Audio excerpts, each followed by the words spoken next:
Need to record screams for an upcoming recording session, but feel like your screams are either shaky or you feel like you don't know how to scream? This video is for you.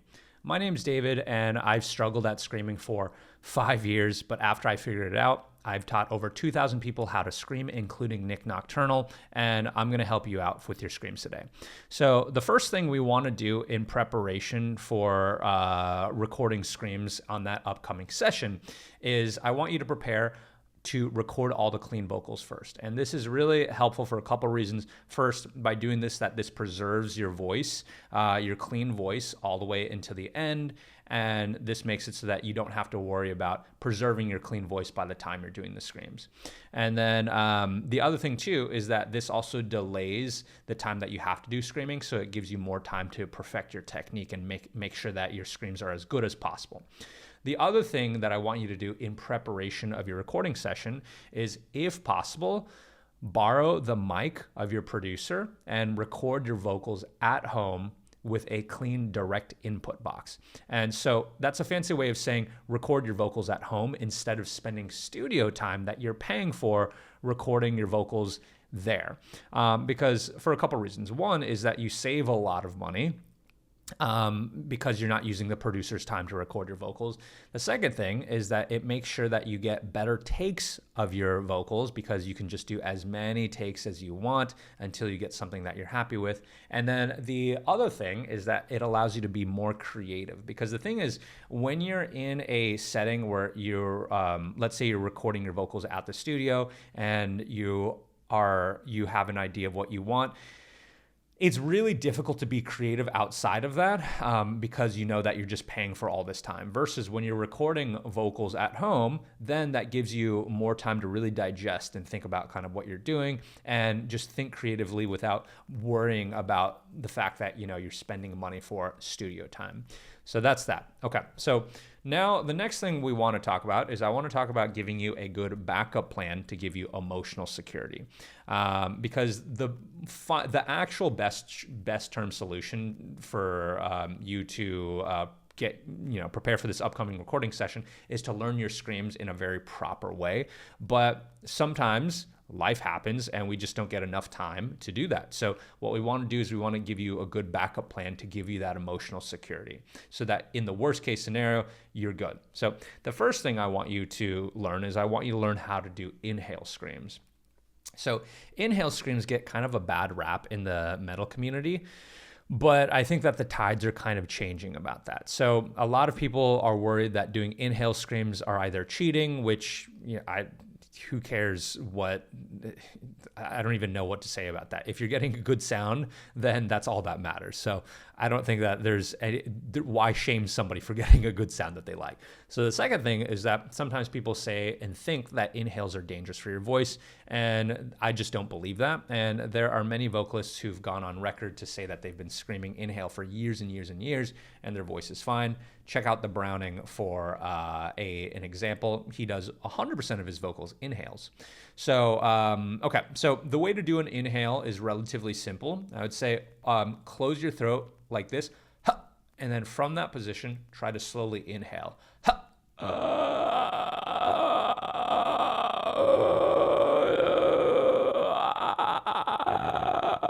And as you can tell already, just by doing that, just very gently, I'm able to get some distortion.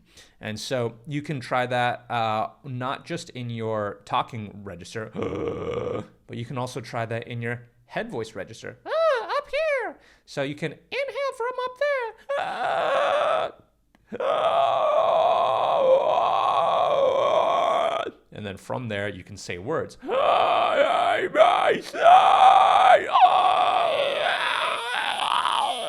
So awesome. So do that. Another example of somebody who does inhales sometimes is Ollie Sykes from Bring Me the Horizon.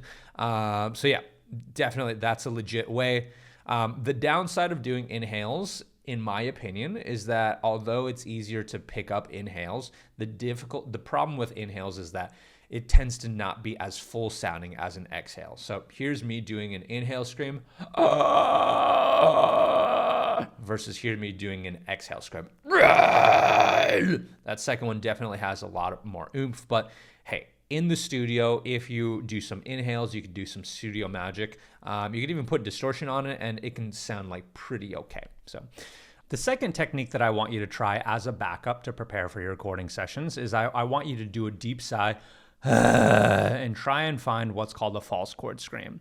And the reason why I say this as a backup is because the deep sigh approach is talked about a lot on YouTube tutorials, and it didn't work for me and a lot of people, but it does work for some people, so you might as well try it. So try the deep sigh, and if you can get a sound that you like, that's great. I would say that the risk that I generally see is that in doing this deep sigh approach, a lot of people tend to dump their air, and that makes it very difficult for them to kind of like hold out long screams or make it through an entire song in one take.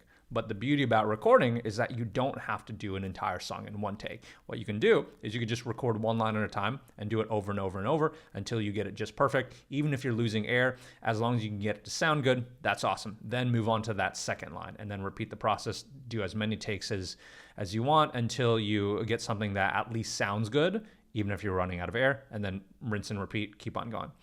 And a common theme that you could see here is that don't be too proud with getting, don't be too proud about like getting the perfect scream as a backup. Instead, just know that it's okay to put distortion on it in post-production. I've done something in the past where back before I knew how to scream, I would literally whisper into a mic, and then I would just turn up the distortion on it. So as a backup, you can get away with a lot. So just know that, and hopefully that gives you a sense of comfort as you try to learn how to scream the proper way. Okay, so now let's talk about how to actually scream a proper way, and this might take a little bit longer time, but if you can pull this off, then this will be long-term the best. So there's many different types of screams that you could do, and they each have their own advantages and disadvantages, but I'm gonna show you how to do what I call a lower place chest fry scream. And this type of fry scream is really good at going really low, and it has a lot of distortion. One of the downsides is that it's not really meant for going super high, and it's not really a really loud scream. But with that being said, the way that I want you to go about doing this is I want you to hold your breath and act constipated like this. And if you can hear that wet gurgly sound, then that's how you know that you're starting to get the right distortion. You don't want it to sound like this, buzzery, or you don't want it to feel uncomfortable. If you compress all the way in your throat, then you won't feel any of those bad things, and you'll feel perfectly fine and you'll sound good. After you get that, then slowly start working in words. I would recommend saying ABC. ABC. If you struggle with that right away, you can underpronounce ABC.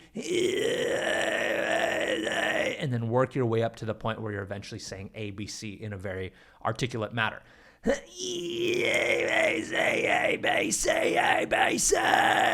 Okay, cool. And if you could do that, then you're pretty much ready to at least attempt doing that stuff for recording. So, okay, cool. So with that being said, what if you want to go deeper in learning that type of scream? Or what if you want to learn some of the other types of screams that allow you to get higher or sound more brutal? What if you want to learn how to do the singing with grit stuff? If you want to go deeper into learning any of that stuff, then here's what I'll do. I'll leave a link in the bottom of this video underneath it, where if you click it, it'll give you more of an in-depth training. And if you want to learn screaming the proper way as quick as humanly possible, then that link will also show you how to book a free consultation with me, and we'll have a conversation. We'll figure out whether or not coaching makes sense.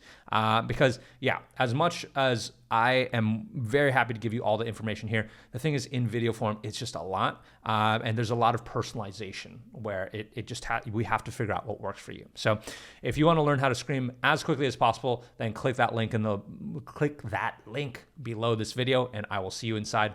Peace.